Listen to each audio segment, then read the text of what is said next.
नमस्कार, भारत लाइव देखना शुरू कर चुके हैं आप। राजनीति है, राजनीति में सहमत का खेल लगातार चलता रहता है, लेकिन जब शाह खुद आकर के राजनीति का कमान अपने हाथ में ले ले तो वहाँ वर्तमान जो परिस्थिति है भारत की, इसमें फेरबदल तो हो ही जाता है।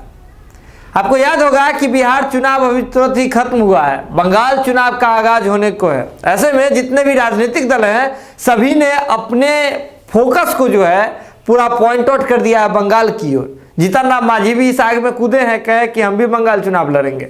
सभी जो है भारतीय जनता पार्टी के लगातार शीर्ष नेतृत्व के लोग हैं। हम जेपी नड्डा की बात कर रहे हैं, जो भारतीय जनता पार्टी के राष्ट्रीय अध्यक्ष हैं, वो पहुंचे भी थे बंगाल। वहाँ क्या कुछ हुआ था, टीएमसी के कार्यकर्ता के साथ नोकझोंक की बात हुई थी, वहाँ हमले की बात आई थी, इस सारी तरीके की जो बात आई थी सामने आई थी, जिसके बाद से जो गवर्नर है वहाँ के हैं बंगाल के, पश्चिम बंगाल के, उन्होंने रिपोर्ट भी भेजी थी, जिसके बाद केंद्र सरकार ने उस पर कार्रवाई करते हुए जो केंद्रीय गृह मंत्रालय है, बंगाल के, पश्चिम बंगाल के 3 आईपीएस अधिकारियों का जो है जवाब तलब किया था। लेकिन बंगाल है भैया, वहाँ के जो मुख्यमंत्री हैं ममता बनर्जी हैं, ममता बनर्जी ने, दीदी ने साफ मना कर दिया कि यहाँ से कोई भी आईपीएस जवाब देने के लिए केंद्र में जाएगा, यानी कि दिल्ली जाएगा। जवाब देने से उन्होंने मना कर दिया। और वो जो आदेश जो आया था केंद्र सरकार का, गृह मंत्रालय का, उन्हें ठंडे बस्ते में जाकर के डाल दिया। एक रद्दी कागज की सामान जो है से टोकरी में, डस्टबिन में जाकर के रख दिया। इसके बाद से अब ये हलचल मच गई थी, और हलचल मचने के बाद जो है यहाँ ममता बनर्जी जो है अपना इक्का सीधा करते हुए और अपना जो है हाथ में मेडल लिए हुए दिख रही थी। लेकिन अमित शाह इस आग में कूद गए, और अमित शाह कूदते ही उन्होंने एक ऐसा पैतरा अपना दिया कि यहाँ जाकर के ममता बनर्जी जो है अपनी चाल में पीछे नजर आ रही।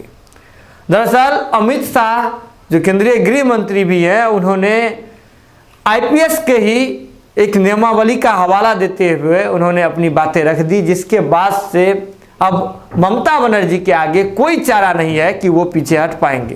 दरअसल क्या कहता है आईपीएस का ये नियमावली, कौन सा आईपीएस का नियमावली है, हम उस पर बातचीत करते हैं। चलिए, केंद्र सरकार ने भारतीय पुलिस सेवा यानी कि आईपीएस का जो कैडर का जो नियमावली है, उसमें 1954 में ये दी गई थी शक्ति, उसका जो है इस्तेमाल करते हुए 3 आईपीएस अधिकारी जो थे उसकी पोस्टिंग की जगह ही जो है बदल दी गई।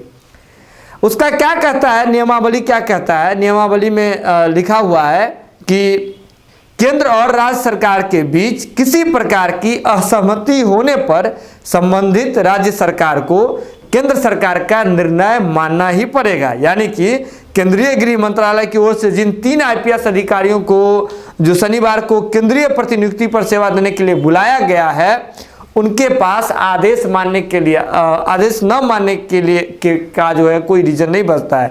यानी कि आदेश मानने के अलावा उनके पास अब जो है कोई चारा नहीं बच रहा है। चलिए, इसमें क्या कुछ है, इस जो 1954 का जो नियम है, आईपीएस का नियमावली का जो नियम है, उसमें साफ तौर पे लिखा हुआ है कि केंद्र सरकार जो है अपनी मर्जी के अनुसार, अगर राज्य सरकार के साथ उनकी जो असहमति होती है आईपीएस की सेवा लेने पे, तो ऐसे में केंद्र सरकार उनका जो है तबादला जो है कर सकती है। और उस परिस्थिति में जो है केंद्र सरकार की ही बातों का जो है राज्य सरकार को भी जो है उनका केंद्र सरकार का निर्णय का स्वागत करना पड़ेगा।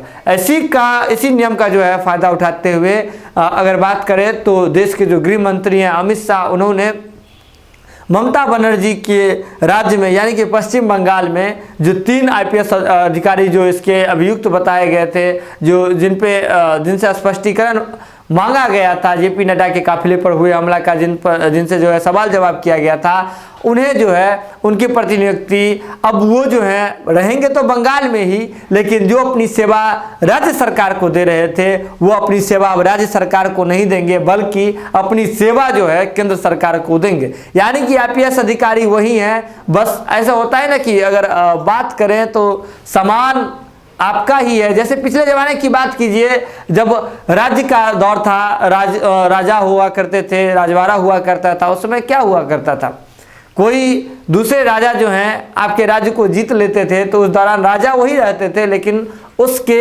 भीतर जाकर के उन्हें काम करना होता था।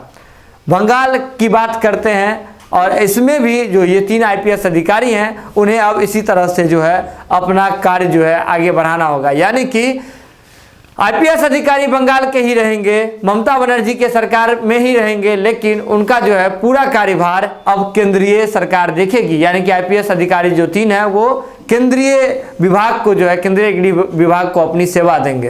तो इस तरह से अमित शाह ने जो उनकी जो केंद्रीय आईपीएस की जो नियमावली है उसका ही हवाला देते हुए ममता बनर्जी को इस मामले में फिलहाल चारों खाने चित कर दिया। अभी ये तो शुरुआत हुई है, बंगाल चुनाव होने को है। देखिए किस तरह से राजनीतिक सहमत का खेल चलता है। शाह जी जब खुद आ गए हैं तो और राजनीतिक सहमत का खेल आएगा और सभी खेल पर जो है भारत लाइव की टीम लगातार नजर बनाए हुई है, सभी बात आप तक पहुंचाएगी। इस खबर को आप भारत लाइव के ऑफिशियल वेबसाइट bharatlive.co.in वहां जाकर पढ़ सकते हैं, लोगों तक शेयर कर सकते हैं। सब कुछ बिल्कुल निःशुल्क है, खबर देखना निःशुल्क है, लेकिन शेयर करने से बस हमारा मनोबल बढ़ेगा। शेयर कीजिए, यूं ही सहयोग करते रहिए, बने रहिए भारत लाइव के साथ। बहुत बहुत धन्यवाद। वीडियो पसंद आई और वह बिहार के राजनीति और बिहारियत से सरोकार रखेनी तो सब्सक्राइब बटन दबा के चैनल के सब्सक्राइब कर ली। ओजे एगो घंटी बा, ओकरा बटन दबा देला से कुल सटीक और मारक खबर रुआ मुफ्त में मिल जाई। अगर रुआ पत्रकारिता के हमनी के नया प्रयोग में सहयोग कर चाहतानी तो ज्वाइन बटन दबा दी। पेटीएम नंबर नोट कर ली 9386816700। धन्यवाद।